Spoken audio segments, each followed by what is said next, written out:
You'd think the most successful retirees got there by saving more. They didn't. They built a system for paying themselves that most people never learn. While most retirees Google the 4% rule, pick a number, and hope for the best, the top 1% think about retirement income completely differently. After 28 years of working with retirees, I can tell you the gap between what most retirees do and what the top 1% do isn't small. It can potentially mean hundreds of thousands of dollars over a 30-year retirement. Today, I'm going to walk through the 5 things I've seen the top 1% do differently, and I'll show you exactly what that looks like with real numbers. One factor that the top 1% consider is something called location optimization. Essentially, this means placing your investments in the right locations to maximize your lifetime wealth while minimizing your lifetime tax bill. Before we give an example of how location optimization works, it's important to understand the 3 investment tax buckets. So imagine you had to take all of your investments and you had to place them into one of 3 buckets. The first one is what we'll call the tax-deferred bucket. This could include things like your IRA, your 401k, your 403b plan. You might have a 457b deferred compensation plan. Essentially, all of these different types of investment accounts work similarly from the perspective that when you put money into this bucket, it goes in on a pre-tax or a tax-deductible basis, which means you get a tax break up front and the money grows tax-deferred. However, when you take this money out for qualified reasons in retirement, it comes out and it's generally 100% subject to taxation at that point. The second bucket is what I call the tax-free bucket, which could include things like Roth IRAs, Roth 401ks, Roth 403bs. You might even have a Roth 457b available to you at work. But this is almost the opposite of the tax-deferred bucket from the perspective that you generally don't get big tax breaks up front when you put money into the tax-free bucket. However,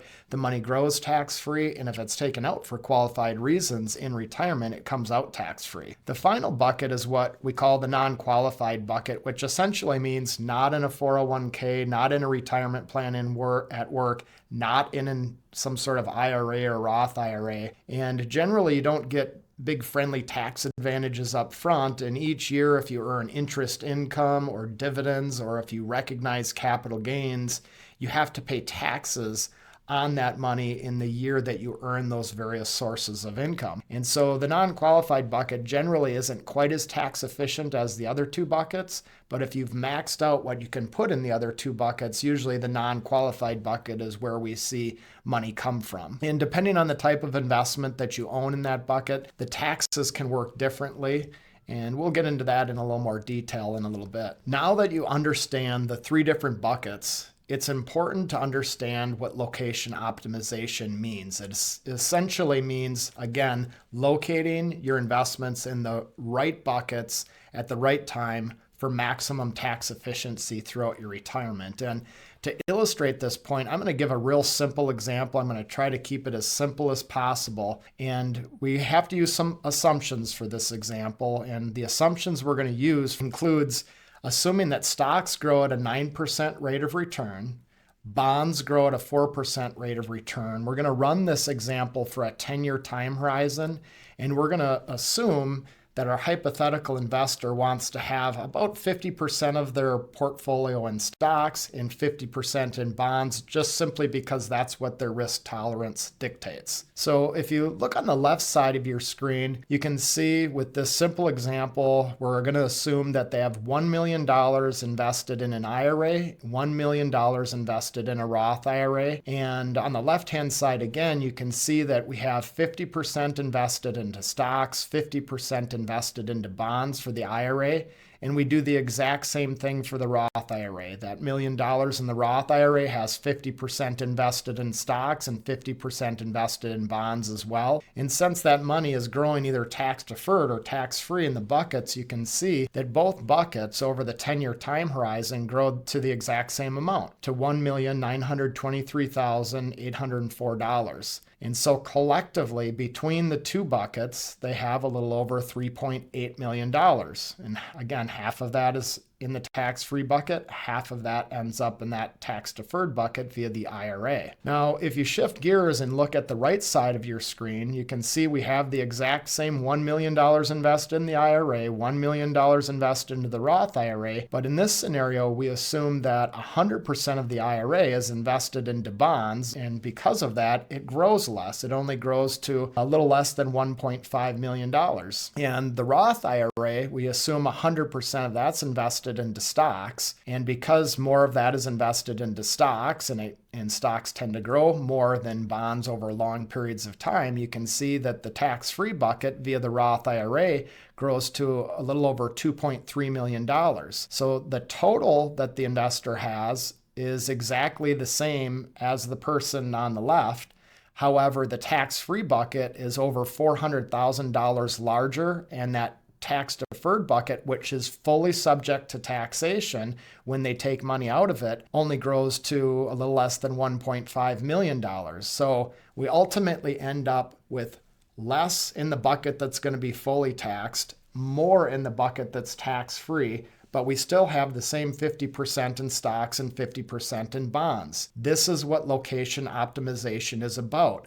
You focus your higher growth assets in the types of investments that grow tax-free because you want more tax-free money at the end of the day. Now that we understand location optimization, I'm going to shift gears a little bit. And I find that the top 1% strategically think about what will reduce their lifetime tax as opposed to what will save them in taxes during the present year. I find less successful people go for a quick win and do what provides them immediate tax relief, albeit at the cost of greater taxes down the road. An example of this is Roth conversions. Roth conversions make sense if you can convert money from an IRA to a Roth IRA in a lower tax bracket today than what you will be in the future. Unfortunately, too many people fail to anticipate why their tax bracket may go up in the future. Different variables that could make tax rates go up on your IRA in the future could include politicians just increase tax rates. We all know that the national debt is at historically high levels, so it's not out of the realm of possibility that tax rates might go up to service our large national debt. Number two, required minimum distributions will eventually start for you. Depending on when you were born, they might start at 73 years old or 75 years old, but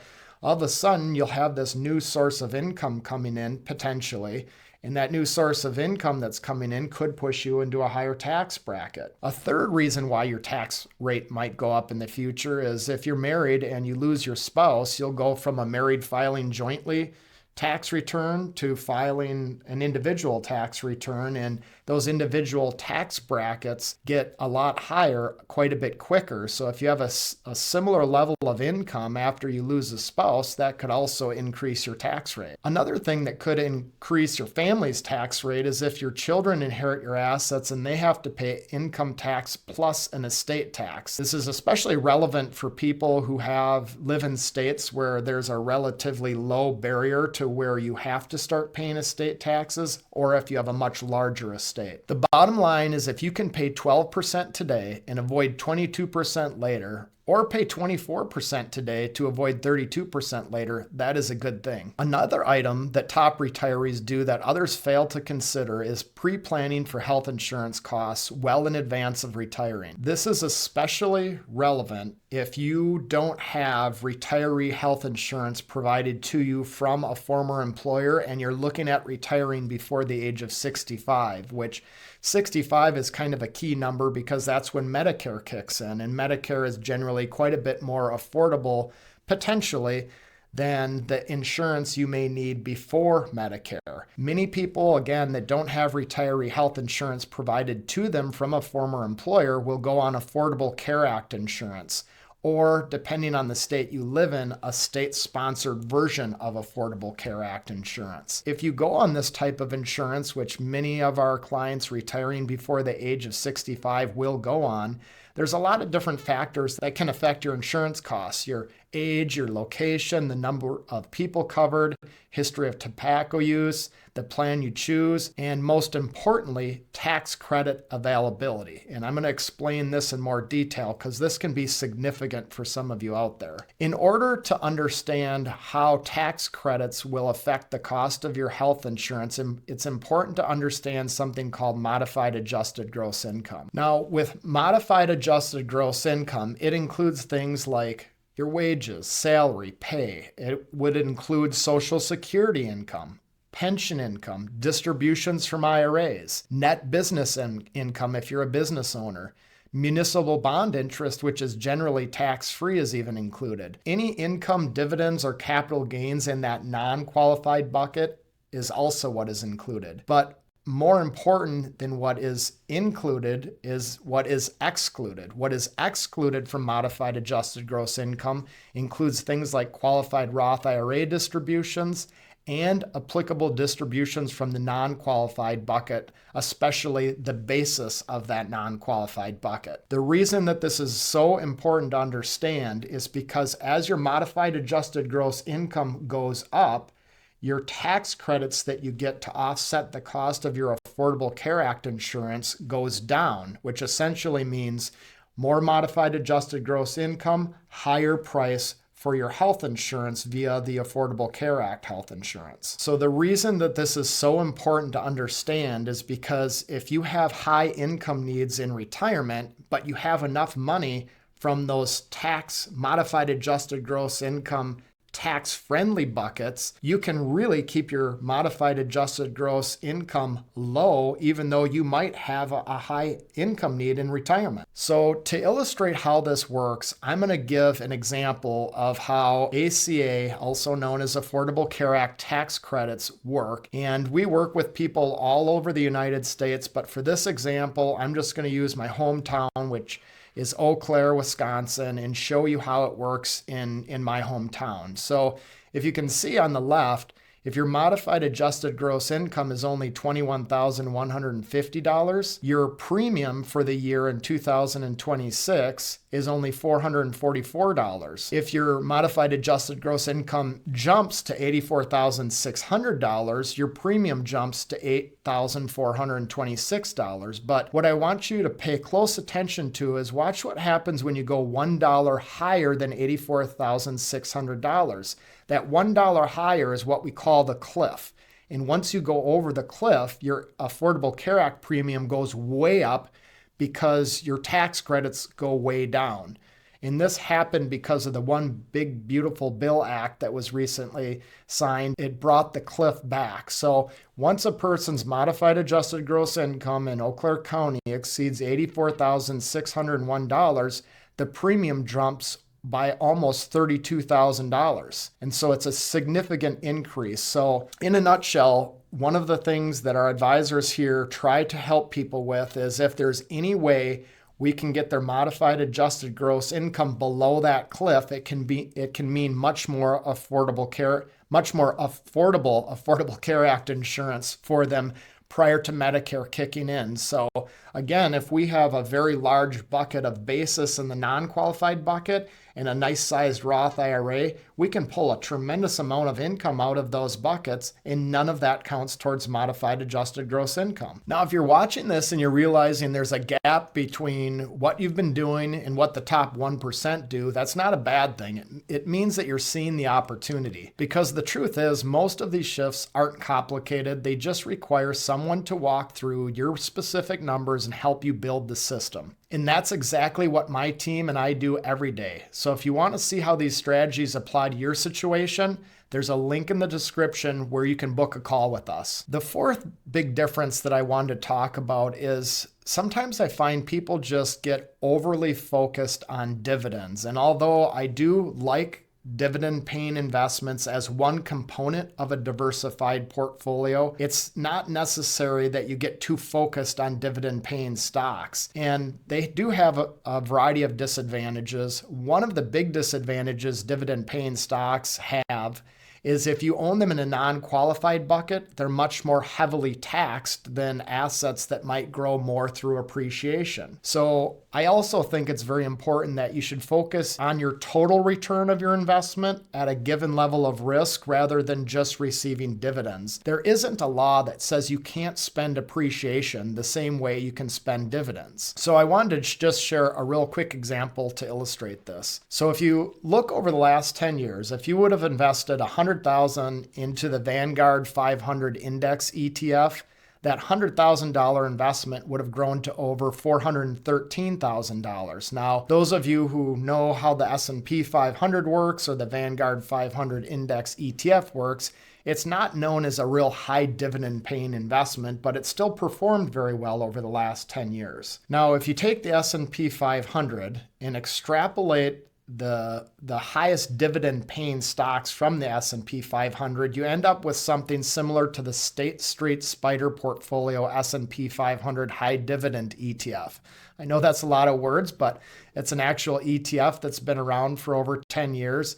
Now, if you would have invested $100,000 into that ETF of those high dividend paying stocks, it would have only grown to a little over $230,000 over that same time frame. So the S&P 500 almost did 100% better than the dividend paying stocks within the S&P 500 as measured by this ETF that we just discussed. So the reason that this is so important to understand is because if you get too caught up on dividend paying stocks and you don't focus your portfolio on diversifying across all asset classes, you can end up in a much worse situation, and sometimes a much worse situation with higher risk.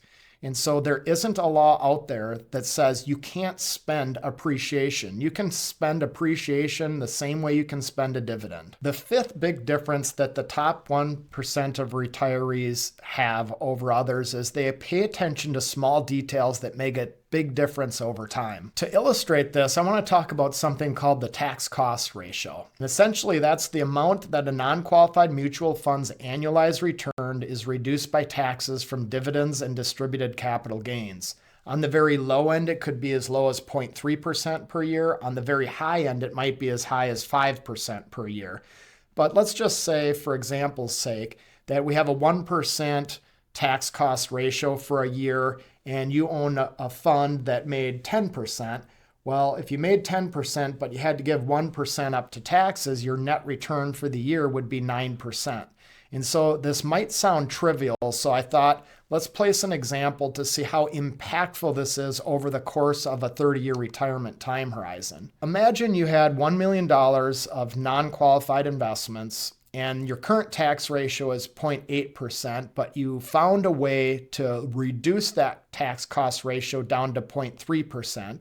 And let's further assume that you made 8% per year over 30 years. The added value by making this change with the tax cost ratio to a more tax efficient investment from 0.8% down to 0.3% is literally over $1 million, $1,085,035. And so it seems trivial and might seem small over 1 year, but when you look at it over the duration of an entire retirement, this is a massive win if you can reduce your unnecessary taxes on that non-qualified bucket. So the bottom line is the top 1% of retirees aren't necessarily the ones with the most money. They're the ones with the best system. Tactical tax planning, investments in the right buckets, a lifetime view of taxes, not just in the present year, health insurance planned in advance, and the understanding that appreciation is just as spendable as dividends and more tax efficient. All of these things can go a long way to helping you out. You don't need $10 million to do this. You just need the right approach. Now, one of the biggest decisions inside this system is when you claim Social Security, because that determines the size of your income floor for the rest of your life. And the difference between claiming at 62 and waiting until 70 goes way beyond the monthly check.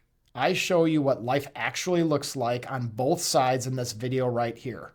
I'll see you there.